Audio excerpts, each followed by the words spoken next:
Good নুন my friends, তনা স্টাডিতে তোমাদের সবাইকে স্বাগত। আর আমি গুড মর্নিং বলতে পারলাম না, কারণ এখন গুড মর্নিং তো না, এখন বাজে ঘড়ির কাঁটায় ঠিক একটা।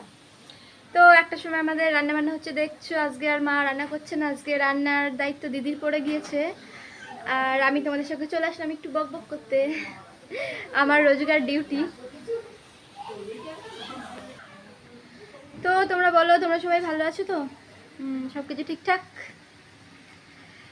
আর যারা আমাকে প্রতিদিন দেখো তারা তো জানো যে আমার জীবন সম্পর্কে, তো সেটা নাইবা বললাম। হ্যাঁ, আমি আজকে স্নান টান করেই তোমাদের সামনে এসেছি। আর মা দেখো, মা কোথায় যাচ্ছ? তুলসী গাছে জল দিতে যাচ্ছে মা। তো চলো আমার সঙ্গে যাই।